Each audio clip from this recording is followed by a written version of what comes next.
Good evening and welcome to Gunner Shot and welcome to the CASA Dialogues. आज हमारे साथ एक बहुत माने हुए अधिकारी हैं जो हमारे साथ आज कासा डायलॉग्स के ऊपर अफगानिस्तान ट्रेल यानी अफगानिस्तान के बारे में बात करेंगे। वो है मेरे पुराने दोस्त और मेरे पुराने सीनियर और पुराने western army commander general KJ Singh. General KJ sir, welcome to the show. Thank you Jan Shankar, आपने मेरे बारे में बहुत अच्छी बातें बोली हैं और मैं आपके व्यूअर्स को बताना चाहता हूं कि जब जन शंकर रैंकर होते हैं तो you have to be careful, you have to Afghanistan is a subject which is quite close to my heart because I did my MPhil dissertations related to this subject, and through Jan Shankar and you, to all of you, I want to thank you because every time you come up for such a dialogue, जब आप ऐसी बात करने के लिए लोगों से मुखातिब होते हैं या उनसे के सामने होते हैं तो आपको पढ़ना पड़ता है। और पढ़ना एक बड़ी फौजी के लिए बहुत लेजी होते हैं, वो पढ़ना नहीं चाहते हैं, तो आपकी वजह से I could update myself, so thank you, grateful to you. Thanks a lot sir. मैं सब जो इस वीडियो को आज लाइव देख रहे हैं या बाद में देखेंगे, मैं बताना चाहता हूँ जनरल KJ सिंह जो हैं वो वेस्टर्न आर्मी कमांडर रह चुके हैं और माने हुए अधिकारी हैं और माने हुए सोच विचार करके बोलने वाले हैं, राइट। और मेरे से सीनियर थे। हमने साथ हायर कमांड कोर्स किया था और उस हायर कमांड कोर्स में इनका डेजर्टेशन था अफगानिस्तान, राइट। और इसी के ऊपर उनका ये डेजर्टेशन और थीसिस के ऊपर इनको एमफिल किया था इन्होंने। पर खास बात ये है, ये उन दिनों की बात है जब 9/11 हुआ था और हमें कुछ अफगानिस्तान और अफगानिस्तान का क्या है, ये तालिबान वगैरह वगैरह के बारे में ज़्यादा जानकारी नहीं था। और उन दिनों में इन्होंने जो रिसर्च किया और अफगानिस्तान के बारे में बोला, हम तो वी वर एजुकेटेड, राइट। और इसीलिए जब उस चंद दिन पहले मैंने उनको बोला कि भाई आप गनर शॉट में आइए और बात कीजिए हमारे साथ, तो उन्होंने बोला क्या सब्जेक्ट ले। मैंने कहा अफगानिस्तान, क्योंकि आपका जो your in depth knowledge of Afghanistan is not latest, it goes 20 years back. After all, it's now 20 years since we did that course. And we were young colonels then, budding colonels. Right? और with this, मैं एक छोटा सा background देना चाहता हूँ। आप सबको पता है अफगानिस्तान तो है ही प्रॉब्लम का इलाका, आज के दिन नहीं, सदियों से ये प्रॉब्लम का इलाका है। और अगर मैं आप इन कॉन्टेक्स्ट डालूं तो it's always been called the graveyard of empires, right? And at this point of time Afghanistan is in the grip of Taliban, ये सब हमें पता है। और पाकिस्तान का बोलबाला इसमें बहुत है क्योंकि वो स्ट्रेटेजिक डेप्थ चाहते हैं और पाकिस्तान खुद प्रॉब्लम में है और अफगानिस्तान में जो भी होगा वो पाकिस्तान के ऊपर असर पड़ेगा और पाकिस्तान के ऊपर जो भी होगा अफगानिस्तान के ऊपर भी फर्क पड़ेगा। और आपको पता है कि इंटरनेशनल फोर्सेस और US ने अफगानिस्तान को छोड़ के चले गए, लंगड़ा छोड़ के चले गए, जिस तरीके से कार्टून में दिखाया जा रहा है, राइट। और चाइनीज जो आने चाहते हैं अफगानिस्तान को हरियाली लाना चाहते हैं, पर उनका खुद का अपना अपना क्या एजेंडा है और वो पाकिस्तान के जरिए और तालिबान को पैसा देकर अंदर आना चाहते हैं। और ये सब हमारा सिक्योरिटी और हमें इफेक्ट करता है। और ये कुछ मुद्दे हैं जिसके बारे में मैंने सोचा कि जनरल KJ सिंह साहब बात कर सकते हैं, उनके साथ हम डायलॉग कर सकते हैं। सर, सबसे पहले your take on this business of graveyard of empires and the overall situation in Afghanistan, उसके बारे में उसके बाद हम बात कर सकते हैं। जनशंकर, जो ग्रेवयार्ड ऑफ एम्पायर्स है और जिस तरह की हम सब में ये बैकग्राउंड इंफॉर्मेशन हमारे पास है। और हम इसको अगर क्विकली देखना चाहें तो हम ये देख सकते हैं कि किंग जाहिर शाह से रशियंस आए, रशियंस का बहुत नुकसान हुआ, उनको हटाने के लिए अमेरिका ने पाकिस्तान की मदद लेकर मुजाहिदीन तैयार किए और उसमें तालिबान 1.0 आया। पहले तो मुजाहिदीन थे और फिर उसके बाद में उनको हटा के तालिबान आ गए। फिर 9/11 हो गया और उसके बाद में जो अमेरिका ने दोबारा इंटरवीन किया और इंटरवीन करके अमेरिका यहाँ रही 2 दशक तक, to decades, 20 years or so, lost about 2,400 soldiers. The international forces lost about 1,200 soldiers. Private security contractors, varying estimates, some say about 800, some say 3,000. So huge big expenditure done. And then suddenly they left. And they left after there was some kind of realization by 3 presidents in succession, starting with Barack Obama, going on to Trump, and finally Biden. They all felt we have to exit Afghanistan. So very few have ruled this area. बहुत कम लोगों ने वहाँ पर rule किया है। लेकिन हम इस डायलॉग को वहाँ से पिकअप करें जहाँ पर अमेरिकन्स ने जाते वक्त एक उम्मीद जगाई और बोला अब तालिबान 2.0 होगा। जो तालिबान 1.0 है वो नहीं होगा, 2.0। सो 2.0 को आज लगभग 20 मंथ से ज्यादा हो चुके। They have तो broken the shackles of slavery. क्या वो 2.0 बने? ये सवाल हमको सबसे पहले टैकल करना चाहिए। देखिए, जब अमेरिकन्स गए तो उन्होंने 3 चीजों के ऊपर वर्ल्ड को एक एश्योरेंस दिया। First, they said there will be no terrorism from soil of Afghanistan. Second, they said that basic human rights will be respected. And third thing they said is कि अफगानिस्तान में स्टेबिलिटी होगी। तो have all those 3 parameters been met? इस सवाल का जवाब हमको अपने आज के डायलॉग के फर्स्ट पार्ट में ढूंढना चाहिए। देखिए, Right. अगर हम टेररिज्म की ही बात कर लें तो आपने कुछ महीनों पहले पढ़ा होगा, सुना होगा, टीवी पे कुछ विजुअल भी आए थे कि आयमान जवेहरी जो कि अमीर उल मोमीन थे, ओसामा बिन लादेन के बाद बने थे, उनको हकानी के घर में, हकानी फैमिली के घर में, काबुल शहर में ड्रोन की मदद से उनको मारा गया। तो टेररिज्म खत्म तो नहीं हुआ, उल्टा उसको शह दी गई कि आप कहीं छुपे हुए हो, आप आके काबुल में रह लो। और अभी भी ISIS KP, Islamic State Khorasan province active है। हमारे गुरुद्वारे अटैक हुए हैं, जो कि करते परवान गुरुद्वारा था, कई बार अटैक हुआ है वो। और उसके अलावा वहाँ पर जो तहरीक तालिबान पाकिस्तान है वो भी एक्टिव है और पाकिस्तान उससे बहुत बुरी तरीके से परेशान है। इसके अलावा अगर हम गवर्नमेंट के व्यू पॉइंट से देखें, तालिबान के व्यू पॉइंट से, तो तालिबान का जो रेजिस्टेंस फ्रंट है एक वो भी है जो पंचर वैली में अहमद शाह मसूद के बेटे और अमीर साले जो पहले वाइस प्रेसिडेंट थे उनकी लीडरशिप में है। लेकिन वो अगर हम पटाखे की भाषा का इस्तेमाल करें तो फुस हो गया, वो चला नहीं।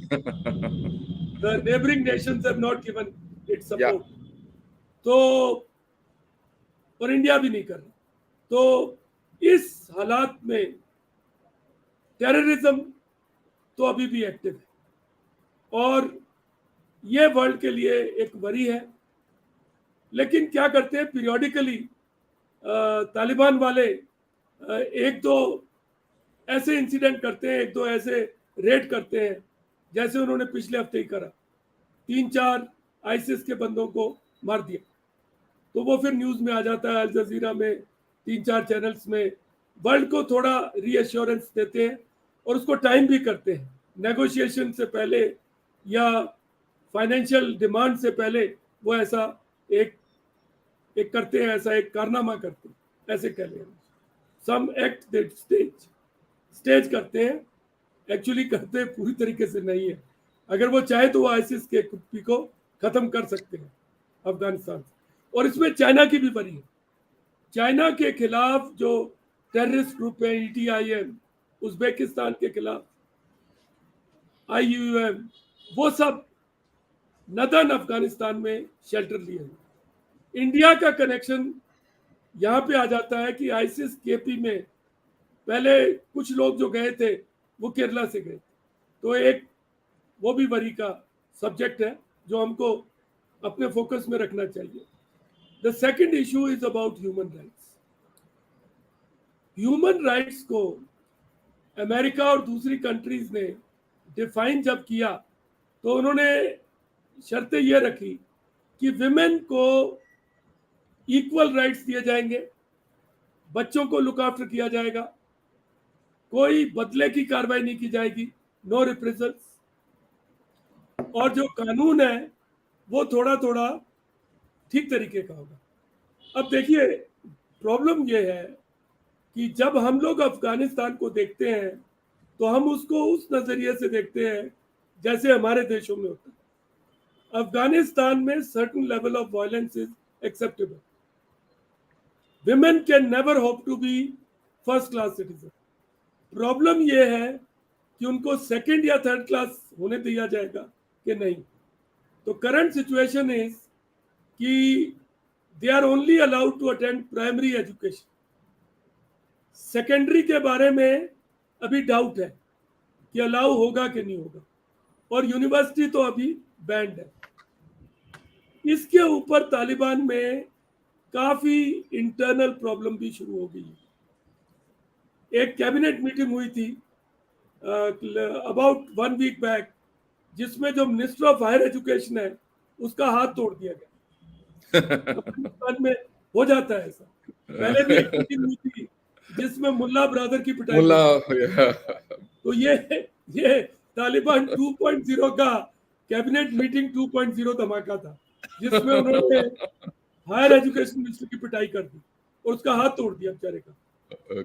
सुना यह जा रहा है कि जो तालिबान के मॉडर्न लुकिंग लीडर्स हैं, जैसे कि मुल्ला ब्रदर हो गया, even Haqqani to some extent they are saying, उसके साथ में जो याकूब है, जो मुल्ला उमार का सन है, जो डिफेंस मिनिस्टर है, ये लोग ये फील करते हैं कि एजुकेशन को डिनाई नहीं करना चाहिए।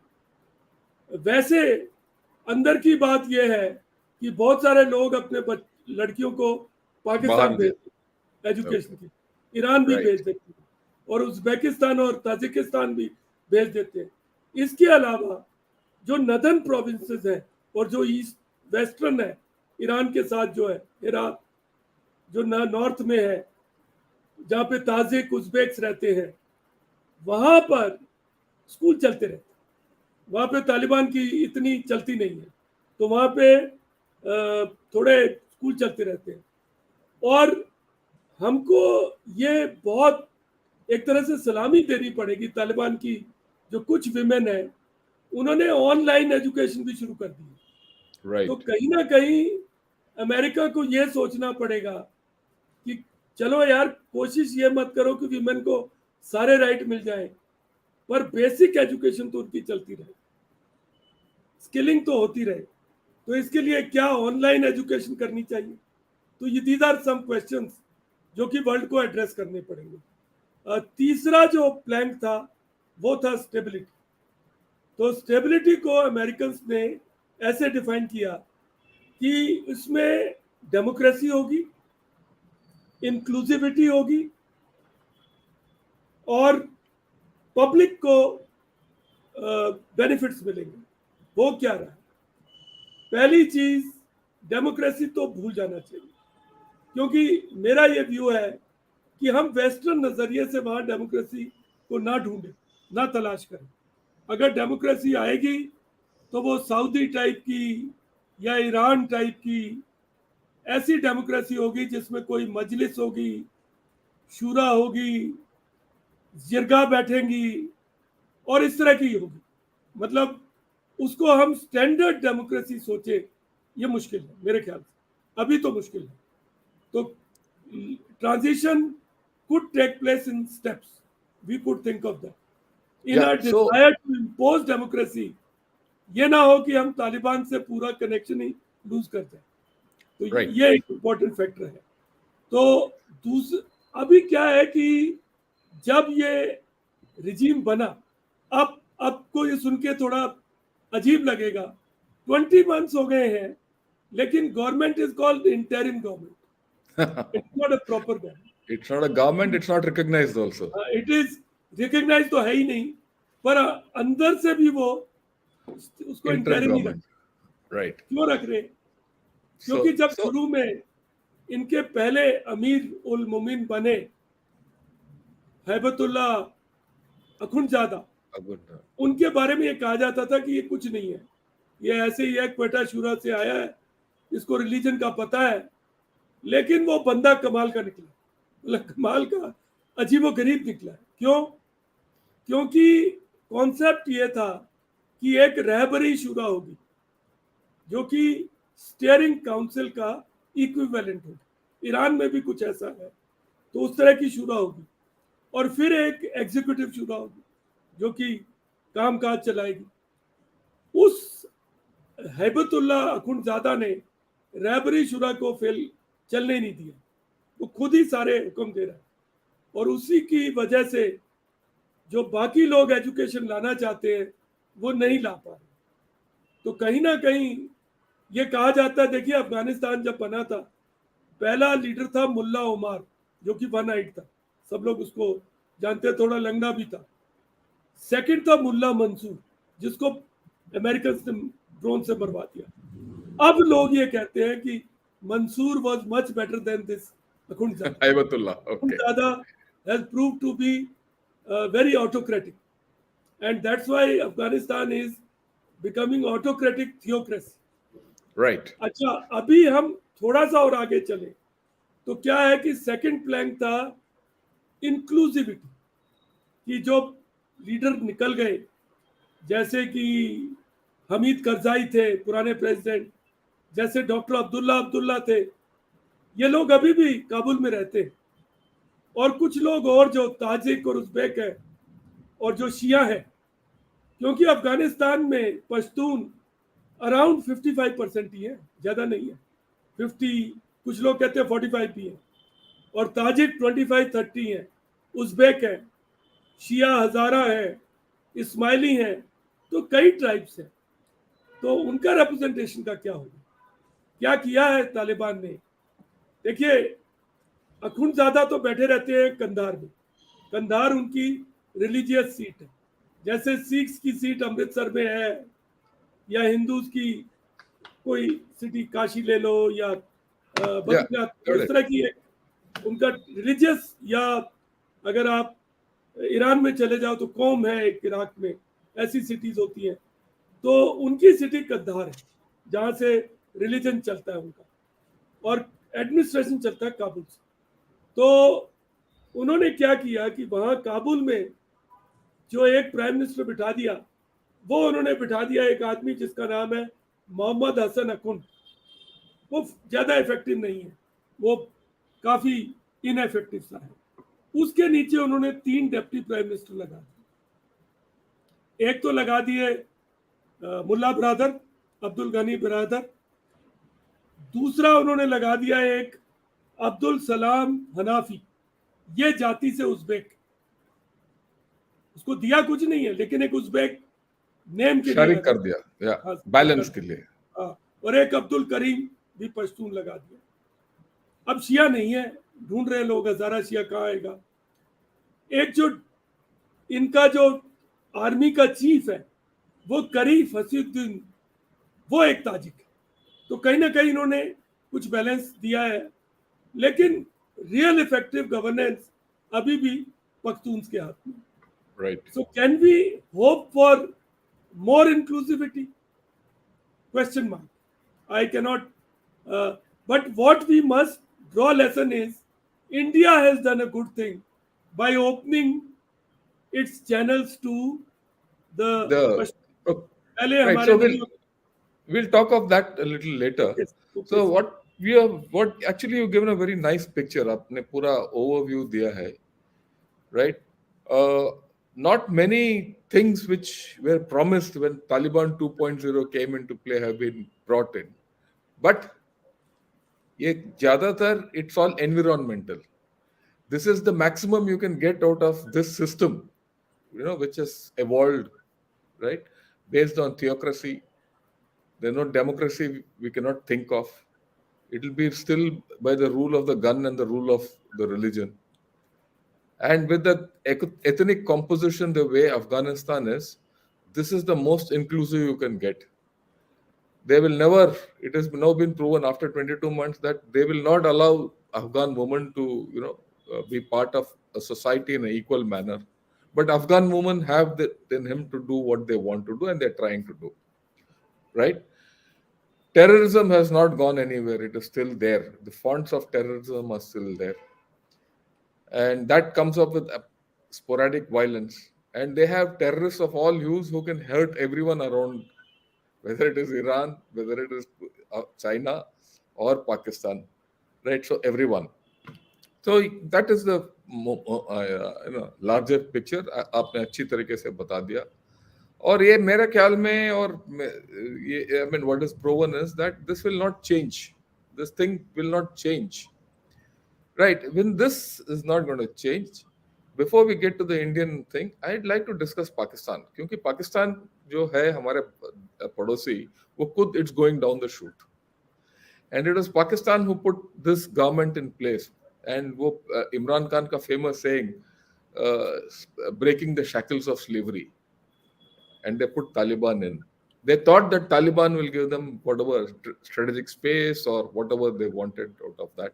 That at least their backside will be, or the rear of Pakistan will be, secure. But हम क्या देख रहे हैं कि actually today the real front of Pakistan is towards Afghanistan, and India is their secure front, right? And their maximum problems are from TTP, who have their bases across within on either side of the Durand line, and they're happily going away. And we had this great statement from Taliban who said, "Acha, you want to disarm TTP? Please finance them first, right?" And things like that. And so, where do you see this equation going with Pakistan? Because Pakistan has interest in Afghanistan and things are going, and we have interest in this Afghanistan-Pakistan equation. See, Gen Shankar, uh, when you have a society where you have extremists, so the only way you can gain relevance is competitive extremism.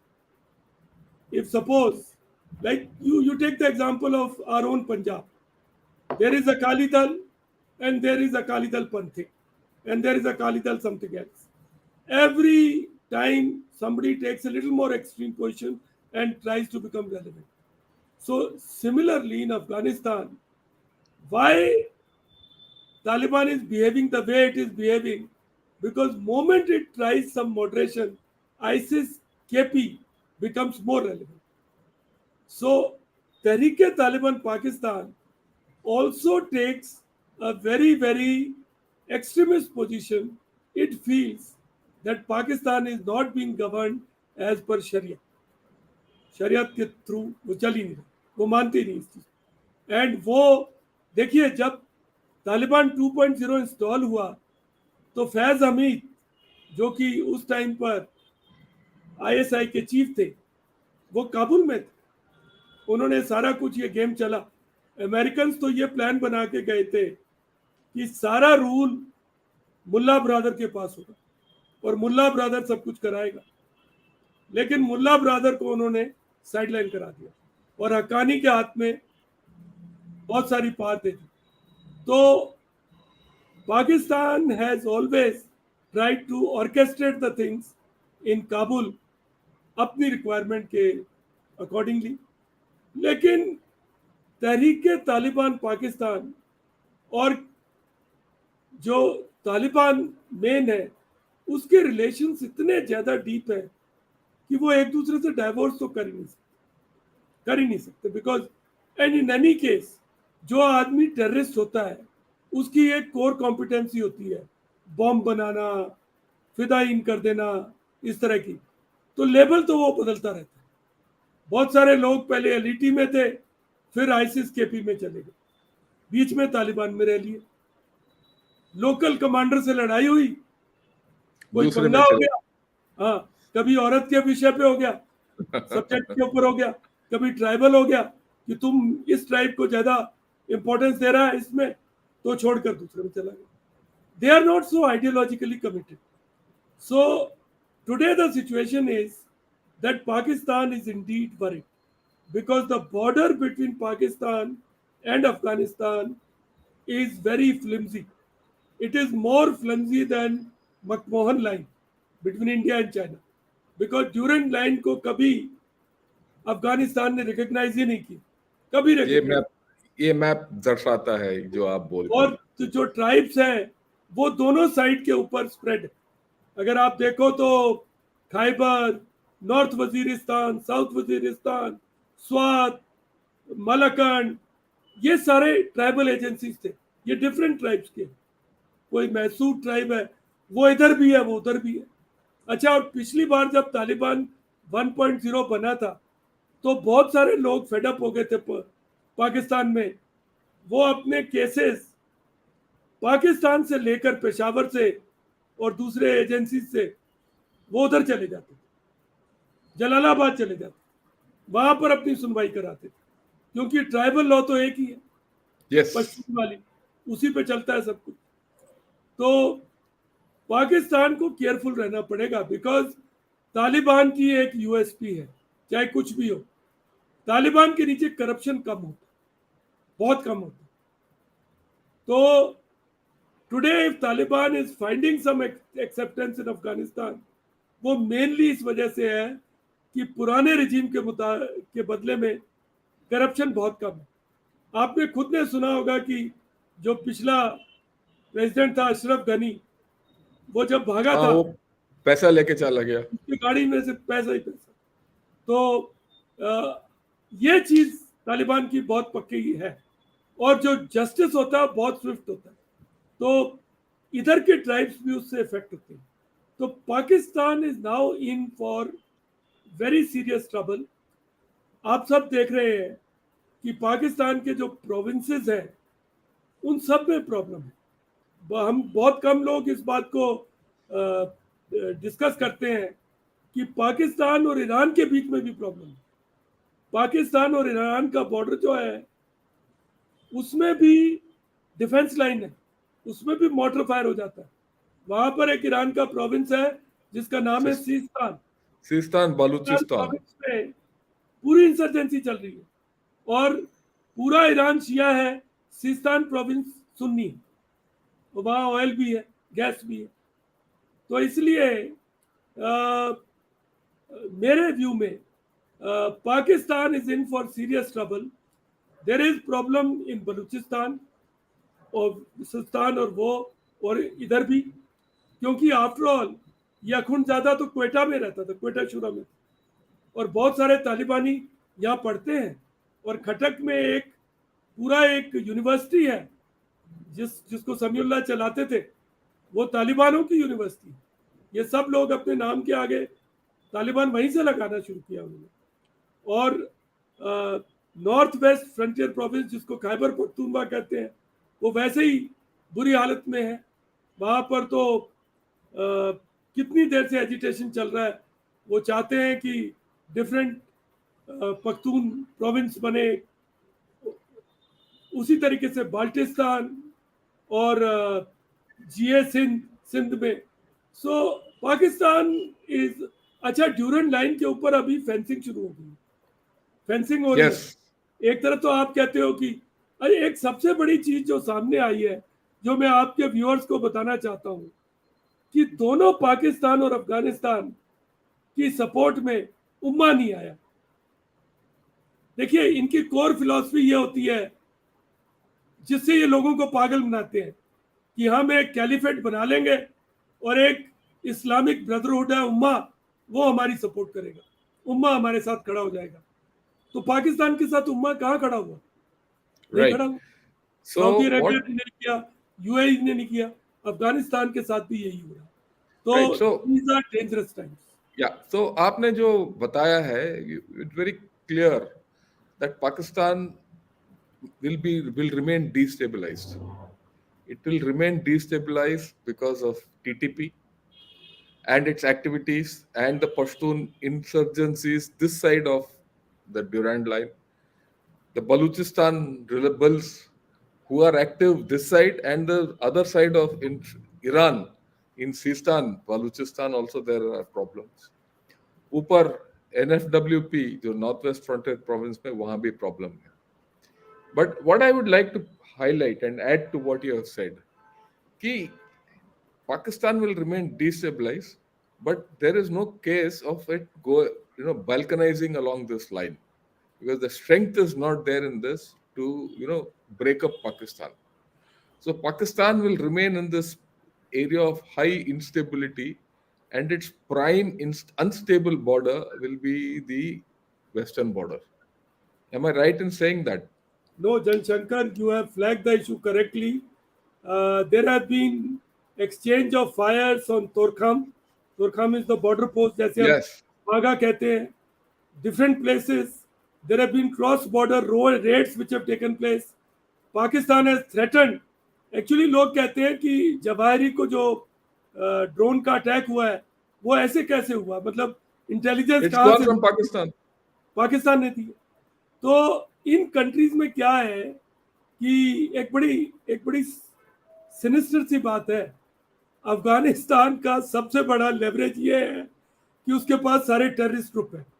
तो China को भी डरा के रखते हैं कि अगर तुमने ज्यादा चू चू की तो हम ईटीआई को अनलिश करेंगे। Yeah. तो So fine. सारी कंट्रीज चाहते हैं कि टेररिज्म को कहीं ना कहीं कैप के नीचे रखा जाए, Right. इसीलिए So तालिबान के साथ सब एंगेज करना चाहते हैं। right. पाकिस्तान के केस में जनशंकर जैसे आप बता रहे हैं, it is reaping huge big benefits of geography. वो लोकेटेड ही ऐसी जगह पे है कि उसको वर्ल्ड फेल नहीं होने देगा। Right. So किसी ना we'll leave like Pakistan as it is. Now let's understand the Chinese angle. The Chinese thought they will come into Pakistan, Afghanistan, exploit all the minerals, and they were building a pie in the sky, right? Even that copper mine which they took near the Uzbek border, it has not gone far. They have not been able to draw anything out. And what one has seen is they want to get Afghanistan into this Belt and Road initiative, which they have not been able to do. Or there have been attacks from the Chinese. So is Mohol and China always wanted to enter Afghanistan through Pakistan, and that's what it was doing before this whole story was happening. In this kind of a setting, आप क्या देखते हैं कि China का interest क्या होगा अफगानिस्तान में आगे, और वो क्या करेंगे अफगानिस्तान में, और उनका क्या फ्यूचर है अफगानिस्तान के अंदर? S Jaishankar, China is very reticent kind of player. China एक बहुत केयरफुली सोच के अपनी फोर्सेस को कहीं भी लगाएगा, वो ऐसे तो लगाता नहीं है। Is not such so much in a hurry. तो चाइना ने आयांक में कॉपर माइंस का लीज ले लिया, और गोल्ड की में भी कहीं ना कहीं वो इन्वॉल्व है काफी सीरियसली। एक कैनेडियन कंपनी है, चाइना भी इन्वॉल्व है।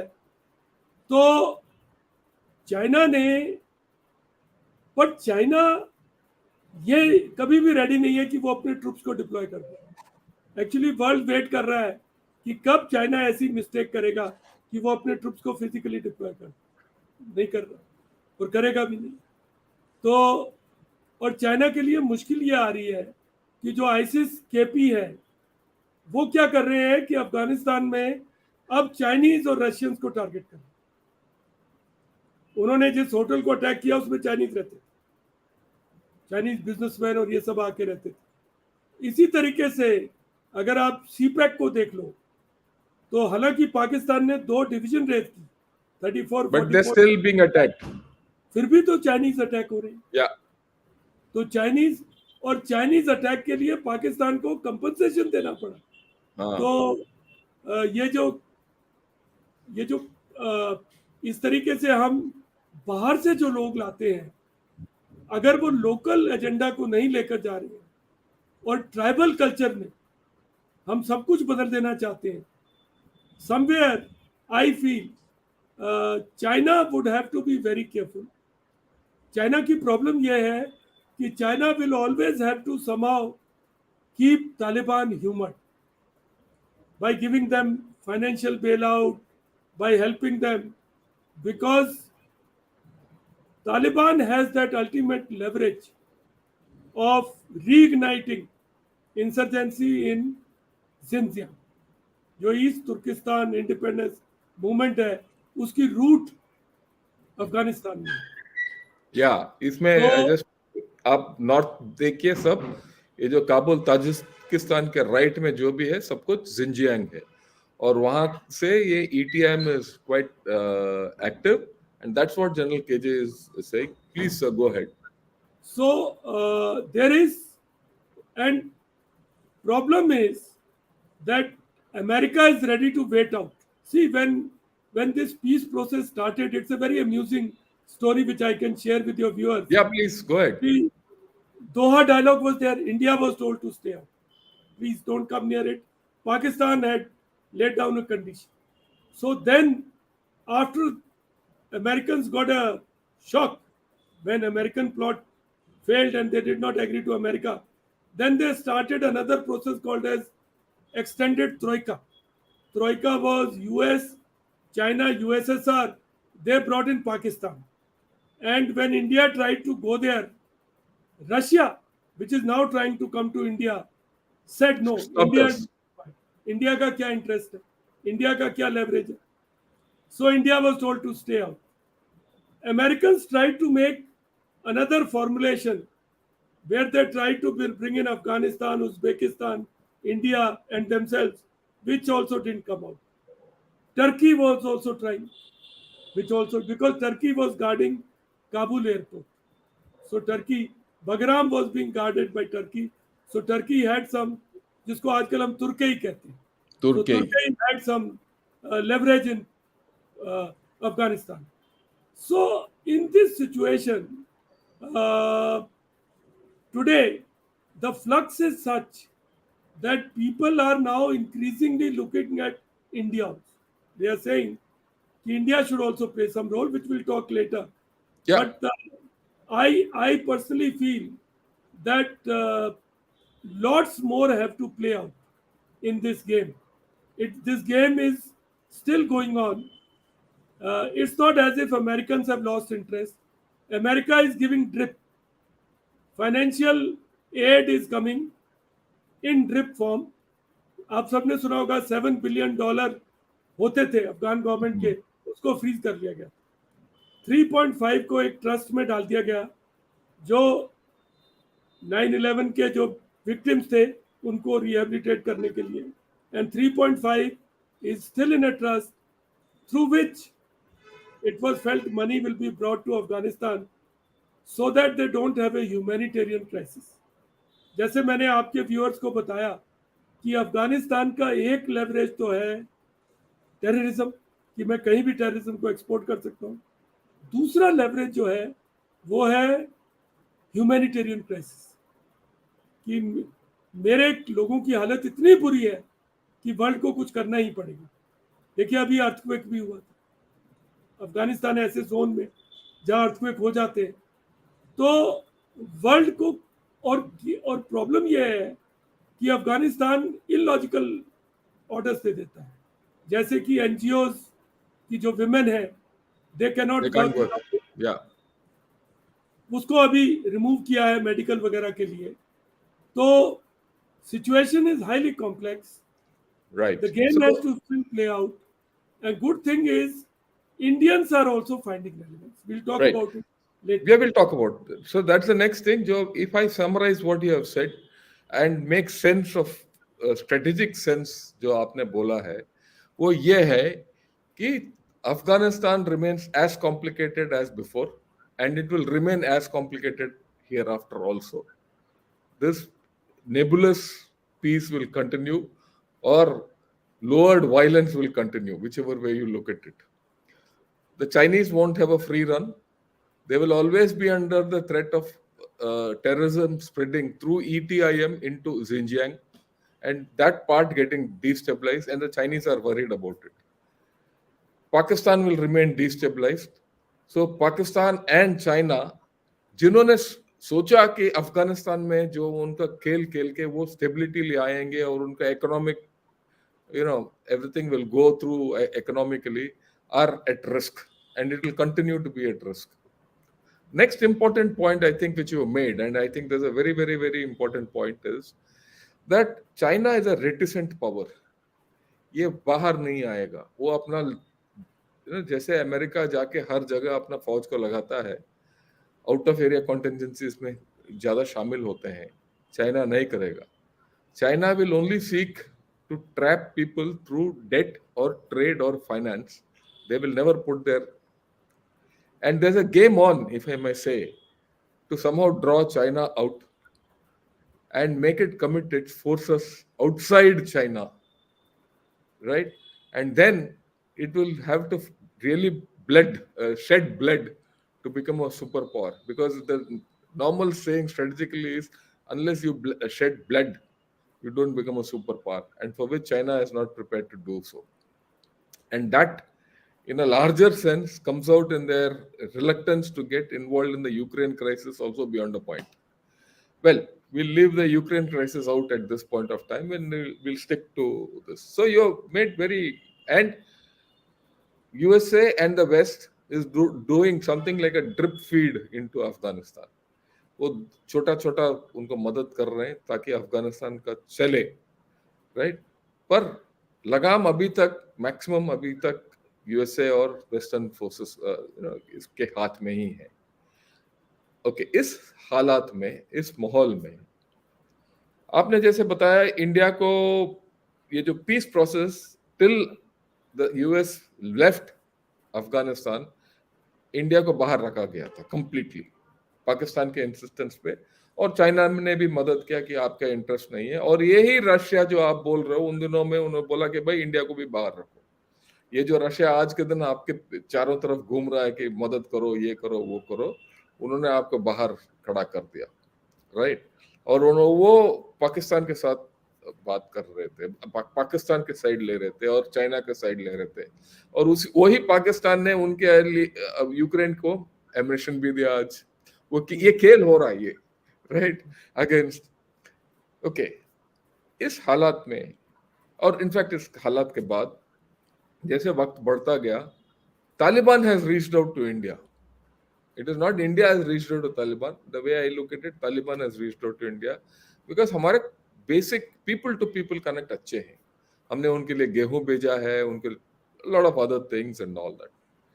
सो we have deep interest in Afghanistan, ये भी डाउट नहीं है हमें, राइट.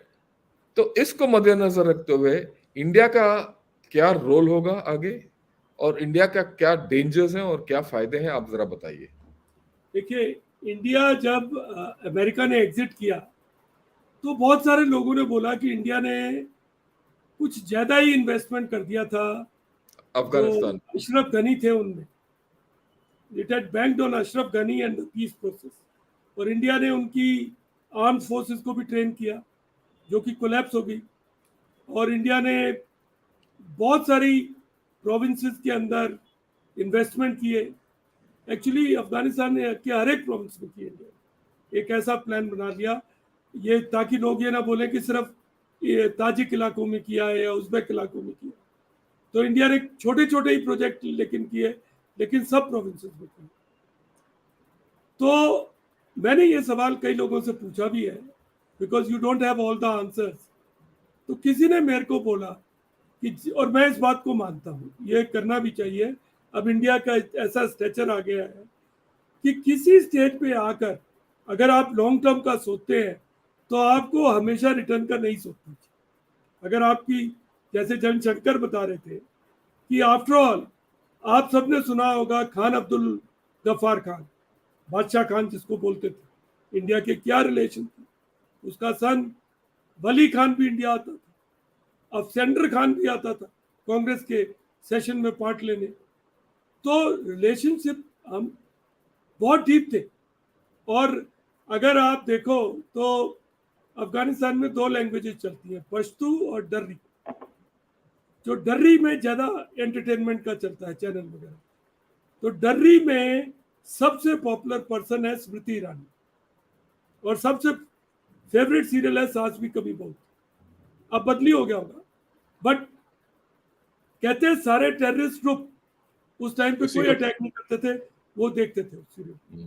तो इंडिया का सॉफ्ट पावर का रीच बहुत है अफगानिस्तान में। और इंडिया ने जरांज डेलाराम एक रेलवे लाइन बनाया है और जो रोड साउथ भी से बनाया है। कनेक्ट किया है, रोड भी किया है। इंडिया ने पावर ट्रांसमिशन का किया है, पार्लियामेंट की बिल्डिंग बनाई है। उनके, मैं खुद पढ़ाता हूँ पंजाब यूनिवर्सिटी में, अफगान स्टूडेंट्स पढ़ रहे हैं, पंजाबी यूनिवर्सिटी में भी पढ़ रहे हैं। तो बहुत सारे लोग इंडिया में पढ़ते हैं, ट्रेनिंग लेते हैं। और इंडिया ने एक सलमा डैम बनाया जो कि अफगानिस्तान, जिससे पाकिस्तान बहुत नाराज था क्योंकि वो पानी फ्लो करके पाकिस्तान चला जाता था। तो इंडिया की इंफ्रास्ट्रक्चरल बिल्डिंग कैपेबिलिटीज एट ए लो कॉस्ट, देखिए अमेरिका ने भी सो कॉल्ड बहुत पैसा लगाया, लेकिन कहाँ लगाया, अपने ही कॉन्ट्रैक्टर्स को पे किया। अभी कांग्रेस की रिपोर्ट आई, यूएस कांग्रेस की, ऐसे ऐसे प्लेन खरीदे जो कभी उड़ ही नहीं सकते इटली से। तो पैसे को बहा दिया, जाया कर दिया, वेस्ट कर दिया। लेकिन इंडिया ने ऐसा नहीं किया। इंडिया की हर एक प्रोजेक्ट को इंडिया ने ट्राइबल एल्डर्स को हैंड ओवर किया है, बिकॉज हमारे पास एक एक्सपीरियंस है नॉर्थ ईस्ट का और कश्मीर का। और हमने कभी कभी कभी 75 साल का एक्सपीरियंस है हमारे पास। जो कि किसी कंट्री के पास नहीं है। और इसीलिए हम अकेला कंट्री ऐसे है, हम ऐसे, मैं अफगान लोग स्टूडेंट्स को बताता हूँ जिसने कभी हैवी वेपन्स यूज नहीं किए, टैंक नहीं यूज किया, गनशिप नहीं यूज किए। पाकिस्तानी तो आज भी करते हैं क्या उनके ट्राइब्स के अगेंस्ट। तो हमने, जो मैं फ्यूचर देखता हूँ, अगर किसी तरीके से हम, प्रॉब्लम यह है कि हम तालिबान को बहुत ज़्यादा भरोसा नहीं कर सकते, फेथ नहीं कर सकते। हमको करना पड़ेगा सोच समझ के। और चाहे कुछ भी हो, ताजिक और उज़्बेक भी तो हमारे दोस्त हैं, हम बिल्कुल उनको छोड़ भी नहीं सकते। उन्होंने हमारा साथ दिया, अहमद शाह मसूद और इन सब लोगों ने। तो हम ये नहीं कह रहे हम गवर्नमेंट के साथ हैं, लेकिन जो भी हम प्रोजेक्ट करेंगे वो हम ऐसा करेंगे कि जो उनको भी कवर करेगा, सारे ट्राइब्स को कवर करेगा। Inclusivity through development is India's agenda. India would right. like to do that. And India would like to help Afghanistan. And India का जो core belief है, Afghanistan for Afghans by Afghans, right. कि आप अपना सॉल्यूशन ढूंढो, आप उसको बनाओ, आप उसको चलाओ। ये हमारा core philosophy. Right. Thanks a lot, sir. We've covered a lot of ground. I think you have made कि इंडिया का क्या रोल होगा, क्या इंटरेस्ट है, कैसे आगे पढ़ना है, आपने बहुत स्पष्ट कर दिया है। अब हम कुछ सवाल लेंगे और उसके बाद we will see the whole thing. Right. The first thing is Abhishek says, what is the full form of CASA? Abhishek, I have given it in the last episode also. CASA is Current and Strategic Affairs. This is a think tank which we have of all senior officers. Mostly we are all of armed forces, and that's what you're saying. That's why you'll see on this channel the best of the retired armed forces officers coming. Those who have contributed to this, not only to this nation but to the nation's strategic thinking, will come and express their thoughts, like General K J Singh has done, and like all before have come and further. Why I am saying this, आप इसीलिए मैं सबको I would request you to subscribe to this channel and come forward, because all of these people are going to get the best of their expertise and talk. There's a difference between when they talk to me and when they talk to an arm anchor, right? Like what he said, before coming to the show, they have to prepare and come, right? And they have to come with, the whole idea is we will take this dialogue, CASA dialogue, to a higher level where all of us See, understand. Abhishek Jan Shankar did a course with me. He's very fond of walking.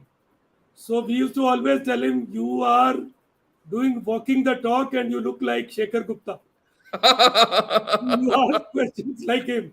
So he's that kind of an anchor. You are lucky you have subscribed to CASA. Tell your friends also, please. To come and subscribe, right?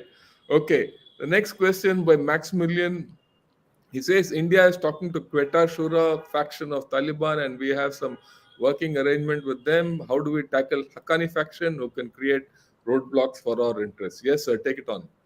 See, it is like this, Maximilian. Uh, Afghanistan has got various shuras. Quetta Shura, we have made some inroads. There is a person who did his training in Indian Military Academy. He is the Deputy Foreign Affairs Minister today, and he's called Steckenzai. So we have our reach through Steckenzai, through Hamid Karzai, who's from the Karzai tribe, and we also have Dr. Abdullah, who is Pashtun and Tajik mix. He's hybrid. So India is opening access. Actually, see, when this regime was successful in fighting a common enemy, which were Americans. But when you start ruling, the problems keep coming up, and then the fissures develop. Then the fault lines open up. So today, within this Taliban, fault lines are opening up. People are reaching out. And let me also share with you one something very interesting. See, we all think of Afghans only as people of very brave people, people who give their word, stand by with commitment. There is this recent Hindi film, Pathan, you know, all this. But allow me to educate or share one perspective with you. Pashtuns are known to sell out. Bakshish is a culture. Yeah, previously, when Taliban, when Russians got defeated, sorry, and Mujahideens won, lot of warlords were bought. They just gave away Kunduz and some other places. Even when Taliban 2.0 has won, it has won not by fighting alone. It has won by Buying people buying out. up warlords. Yeah. So there are various methods. India has India, but I must tell you, Maximilian, India will be better served by not indulging in This this. kind of joking. It is better to be upfront and to emerge as a widely accepted friend in uh, that society. Because as it is, we have Pakistan to always pull us down. So let us emerge as a reliable kind of partner with Afghan society. Yeah, the next question, sir, is will Chinese investment in Afghanistan be secure? Will it not be attacked by terrorists like in Pakistan? If not, should India also invest there to extract minerals or we should stay out? I think the second part of the question is more interesting, right? And we would like to You see, up take Hardik, lead up. it is like this. Chinese assets in China-Pak economic corridor are being attacked. Dasu Dam people were attacked. So same attacks will come on uh, Chinese assets in Afghanistan. They cannot. The method is, see, when US was operating in Afghanistan, they used to buy protection. They used to pay warlords. They used to pay levy money. Every container that passed through Pakistan, some protection money or some money used to exchange hands. Then only that container used to go. So uh, assets can only be protected if warlords and others are bought and they come in support. but you can't rule out a Fidayeen. A determined Fidayeen will get through. So it's a risky thing. India has interest. India was to invest in Haji Kak iron ore mine, and there was a plan to extend this railway line up to Haji Kak. It is to link up to Chabahar. So Iran is also partner in that, but it has not got progress. And for that, what is required is stability. You need stability. You need some kind of a lasting peace. These are early days. But whatever India has done should continue with the same method that last time also we took elders on board, tribal elders. So that's why even after Americans exited, Indian assets which were created for like Salma Dam, transmission lines, like the Parliament building, have not been attacked. Yeah. Gurdwara is a different issue, but they have not been attacked. Right. I just want to tell all our viewers that Zaranj Dalaram Road was built by someone who did higher command with us. And in fact, he is Major General NRK Babu, who's General KJ Singh's yar from NDA days. Yeah, right. So I just thought we will tell you, we all of us did the 1 year course in Mao at that point of time. So Maurya Empire, Bihar, right? Hey, he says he's raised the point. Pakistan is now the strategic depth for Taliban. The roles have reversed. Your comment, sir. A short I, comment, if I you would would. feel I would feel let's be little kind to Pakistan. Let's not take full Pakistan as strategic depth, but definitely Khyber Pakhtunkhwa and Balochistan are under question. Afghanistan, you can't rule out a situation where Afghanistan thing uses this area for various nefarious purposes, Yeah, and they there's have a lot of already. drug trafficking going on there. Any case, Yes. yeah, And also, right. I would like to flag to your readers, we have a de jure boundary with Afghanistan. There is a narrow stretch which is called Wakhan Corridor. Corridor. So today, when CPAC is being developed, there was some talk that why not make a road through Wakhan Corridor. Currently, it has not been taken up, but don't rule out a possibility in future. So these are issues which India has to remain very alive. Right. Okay. What are the challenges of India in Afghanistan as China is making moves in Afghanistan? What moves India should follow in Afghanistan? See, China is big. China has surplus fiscal power, muscle. China has surplus infrastructure building capabilities. So we cannot compete with China. We need not compete with China. We cannot say that for every project which China takes up, we'll also take up one. No, we should we should follow the Indian model, which I feel is a model which is derived with a win-win format. What is win-win? We always say that let the local tribals decide what they want and how they want. Involve them from the beginning and factor them into your process. Let them take the ownership of those projects. And we have limited finances. We should spend it wisely. We don't have to compete with China. See, after all, China has made a mess of its fiscal investments. You see Hambantota, you see Matala Airport, you see CPEC. So there is no need to ape it. We need to do things. And see, China is very exploitive. China gives a loan at 5%, 6%. It's a short-term loan. It puts you into debt. We should certainly not try all these kinds. We should do hand holding, capability building, partnership, something which leaves a sweet aftertaste after we have exited. We have to, in my perception, and if we do it well, but only thing we have to learn from China is China delivers. If China says do this project, China makes it fast, time bound. So India should also put its best foot forward, so that every commitment we take, previous experience is not too happy.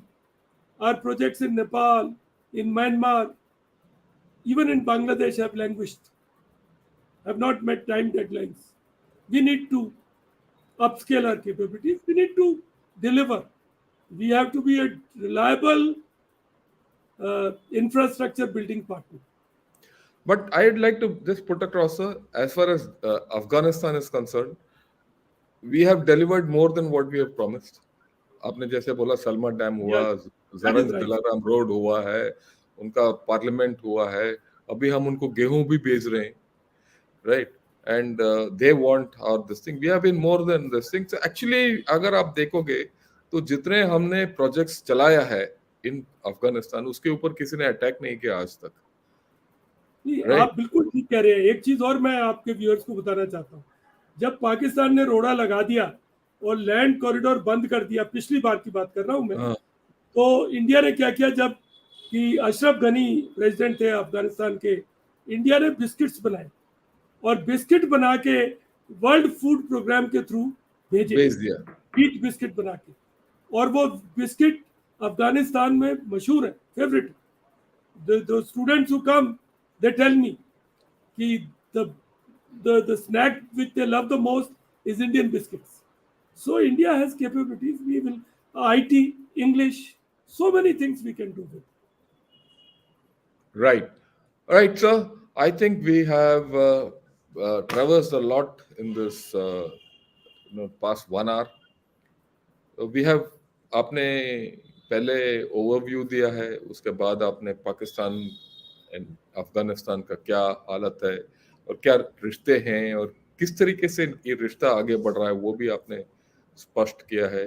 फिर China के interest में के बारे में हमने बात किया है और Indian interest and overall interest. एक चीज जो if I can sum up what you have said is this: Afghanistan will remain unstable, it will not, it will keep troubling Pakistan, Pakistan को तंग करता रहेगा, इसमें कोई दो राय नहीं। पाकिस्तान का जो मेन प्रॉब्लम है एग्जिस्टेंशियल थ्रेट नहीं है, तो काफी बड़ा थ्रेट उनका वेस्टर्न बॉर्डर है, ईस्टर्न बॉर्डर नहीं है हमारे साथ। और पाकिस्तान का जो attention will be more fixated on the western border for a long time to come, which gives us breathing space, right? The next thing is, अगर हम सोचते हैं कि चाइना आके कल के दिन अफगानिस्तान में मिनरल्स एक्सप्लॉइट करेगा और वहां से पैसा बनाएगा और वहां belt and road initiative extend करेगा, सीपेक का तीसरा हिस्सा बन जाएगा, ये होने वाला नहीं है, आसानी से होने वाला नहीं है, राइट? और वहां तक हमें it's a thing which we are reassured that things will be going well. A major thing which you have said is India is gaining a better foothold with Taliban and Afghanistan and with the people. We remain popular. लोगों के बीच में India का बोलबाला और popularity अभी भी अच्छा है। एंड मोर इम्पोर्टेंटली, ये सब जो हम कर रहे हैं, we are ensuring we are reaching out to the people of Afghanistan with our huge soft power and not making the mistake of going there with hard power or doing anything which upsets the local ethos. And one important thing जो आपने बताया वो ये है कि you cannot trust the Taliban. We should deal with them but be careful of the consequences, right? I think you have made a very interesting evening for us today, and you put all this in focus क्योंकि Pakistan is going down the chute, and जो भी पाकिस्तान में होगा वो अफगानिस्तान के ऊपर repercussion होगा और अफगानिस्तान में जो होगा पाकिस्तान के ऊपर होगा। अगर इन दोनों देशों में कुछ भी हो जाएगा वो इंडिया के ऊपर होगा। इंडिया के क्या ऊपर क्या होगा वो हम एक और दिन बात करेंगे। But I'd like to thank you. And before we finish off, I'd like you to give your closing remarks and then we can say Jai Hind. Thank you, Gen Shankar. मेरे को आपने ये प्लेटफॉर्म दिया. I could address your audience and reach out to them. My parting advice will be that the desire to see Pakistan collapse may be a bit premature, क्योंकि पाकिस्तान में भी resilience है और हम सोशल मीडिया पे कई बार अपनी गवर्नमेंट के ऊपर प्रेशर बनाते हैं कि कल क्यों नहीं अटैक करते पीओके पे। अगर पीओके के ऊपर अटैक करना है तो वो ट्विटर पे थोड़ी पूछ के करेंगे या यूट्यूब पे थोड़ी पूछेंगे, वो तो वो सरप्राइज अपने आप कर अटैक, देंगे। हमें तो पता ही नहीं लगेगा, और उनको अपनी कैपेबिलिटी मालूम है। और जहाँ तक तालिबान का सवाल है, वेस्टर्न पार्ट्स को ये समझना पड़ेगा कि ये सोसाइटीज़ कुछ अलग है। इन यहाँ पर कन्वेंशनल पैरामीटर्स को इस्तेमाल नहीं करना चाहिए। उनकी डेमोक्रेसी एक अलग तरह की डेमोक्रेसी है, उनकी सोसाइटी एक अलग तरह की सोसाइटी है।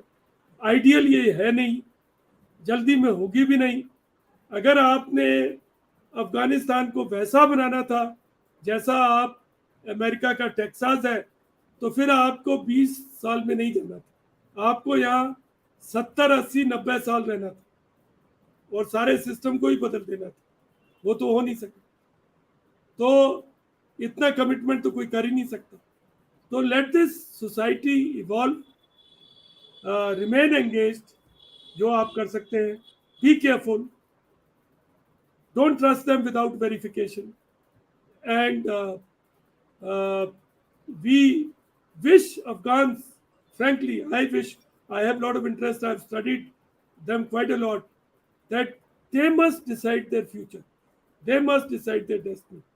अपना फ्यूचर आप बनाएं, कोशिश करें अपनी विमेन को भी शामिल करो, बच्चों पे भी अच्छा करो, एजुकेशन के थ्रू आगे बढ़ो।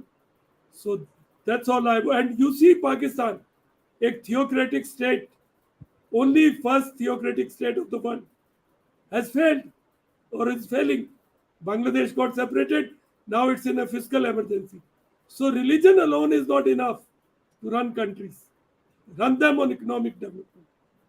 That is a little kind of parting advice I'd like to give। Thank you, Shankar, again, it's been Thanks a wonderful। lot, sir. Thanks a Thank you, lot, sir. It was a and great I've been evening. nervous also today facing Ah, you, come now I can. on. Thank you. Oh, nice. Thank Hardly. We've been, through this thing. He keeps pulling my leg, and we have a you, sir. nice banter. Thank you. But sir, it's been great. All your knowledge about Afghanistan was very evident. You came across very clearly. Thanks a lot. I'm sure anyone who watches this video will go away after watching this video more educated than when he started it. With this, sir, thanks a lot for all the viewers who joined us. Thank you, sir, and Jai Hind, and good evening to you, and have a great And evening. viewers, please like and subscribe. Yes, Thank you, sir. thank you, sir. Thank you.